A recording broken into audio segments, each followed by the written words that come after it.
স্বামী স্ত্রী তালাক হয়ে গেলে তারা পুনরায় বিয়ে করতে চাইলে তার সহি নিয়ম কি, আর কয়বার বিয়ে করা যাবে? এটা ভেরি করবে যে তালাকটা কিভাবে হচ্ছে, সেটার উপরে ভিত্তি করে। ধরেন কথার কথা, তালাকটা যদি একবার হয়, ফার্স্ট টাইম তালাক হয়, তাহলে তো দ্বিতীয় দফা নির্দিষ্ট টাইমের ভিতরে বিবাহই লাগবে না, শুধু মুখে প্রত্যাহার করে নিলেই ফেরত নিতে পারবে। দ্বিতীয় দফায় যদি আবার তালাক দেয় কখনো, তাহলেও আবার ওই নির্দিষ্ট মেয়াদের ইদ্যত পালন হওয়ার আগে 3 মাস যাওয়ার আগেই ফেরত নিতে পারবে। 3 নম্বর বার যদি তালাক দিয়ে দেয় তাহলে আর ফেরত নেওয়ার কোনো সুযোগ নাই, আর ফেরত নিতে পারবে, এমনকি নতুন করে বিয়ে করলেও হবে না। 3 নম্বর তালাক হয়ে গেলে নতুন করে বিয়ে করলেও আর নেওয়া যাবে। ভাইরা আমার, তালাক নিয়ে ওয়াজ হওয়া দরকার ঘন্টাকে ঘন্টা, ঘন্টাকে ঘন্টা তালাকের ওয়াজ হওয়া দরকার। বিয়ের ওয়াজ বাদ দিয়ে আগে তালাকের ওয়াজ করা দরকার। যুবকরা বিয়ে করার আগে তালাকের মাসালা আগে ভালো করে জেনে নেবেন, কারণ আন্দাজে তালাক তুলাক মাইরা এরপর আইসা বলবেন শেখ হুজুর ভাই তালাক দিয়ে আসছি, মায়ের ছাড়া তখন আর কোনো উপায় থাকবে না।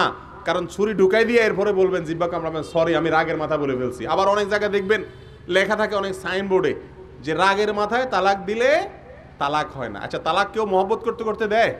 আপনাদের এলাকায় প্রেম প্রীত করতে করতে তালাক দেয় কেউ বলে?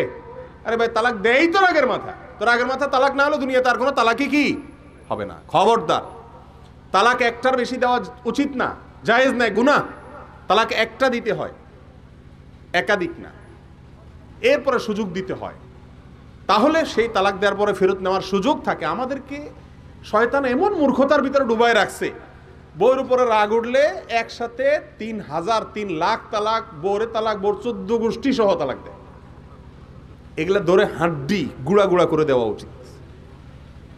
এগুলো অন্যায়, এগুলো হারাম কাজ। তালাক একটা দিতে হয়, তাও ঠান্ডা মাথায়। তালাক আসলো আর হুট করে দিয়ে দিলাম তা না, চিন্তা ভাবনা করতে হয়, পরামর্শ করতে হয়, আলেমদের কাছে যেতে হয় যে আমি আসলে স্ত্রীকে রাখতে চাচ্ছি না বা রাখতে পারতেছি না বা আমাদের বনিবনা হচ্ছে না।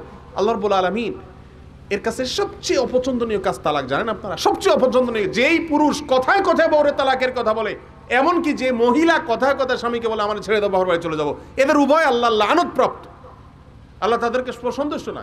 সহিহ মুসলিমের একটা হাদিস শুনেন, এক ইবলিসের যে নেতা, সে পানির উপরে, সমুদ্রের উপরে তার সিংহাসন বসা, এবং প্রতিদিন ইবলিসের ছাপনা সব ছেড়ে দেয়, যা গোটা নাটোর জেলার ঘরে ঘরে যা আকাম কুকাম করে আয়।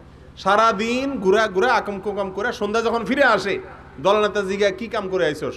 একজন এসে বলে, নেতাজি অমুকরে ফুসলে ফাসলে একটা দোকানতে চুরি করাইছি, আরেকজনকে ফুসলে ফাসলে মানুষ খুন করাইছি, আরেকটারে বিড়ি ধরাইছি আজকে, আরেকটারে একটা অবৈধ প্রেম প্রীতি লাগাই দিছি। শয়তান বলে যে কোনো রকম আর কি, এমন আহামরি কিছু করো নাই। হঠাৎ করে যখন একটা এসে বলে যে স্বামী স্ত্রীর মধ্যে ঝগড়া লাগাইয়া তালাক দেওয়াই দিছি, তখন ইবলিস বলে হ্যাঁ, এই একটা কাজের কাজ করছো। তাহলে বোঝা গেল যে স্বামী স্ত্রীর মধ্যে বিচ্ছেদ এটা অত্যন্ত জঘন্য একটা কাজ। একান্ত প্রয়োজন না হলে তালাক দেওয়া উচিত না। আল্লাহ আমাদেরকে বুঝার তৌফিক দান করুন। ধৈর্যশীল হবেন, যেমনে সামনে তালাক মুখ দিয়ে বাইর করবেন না। বাইর করলে কিন্তু 3টা জিনিস মুখ দিয়ে বাইর করলে কিন্তু হয়ে যায়, আপনি পরে কান্দাকাটি করে লাভ হবে না। যেন সাবধান, তালাক উচ্চারণ করার আগে বহুতবার ভাববেন।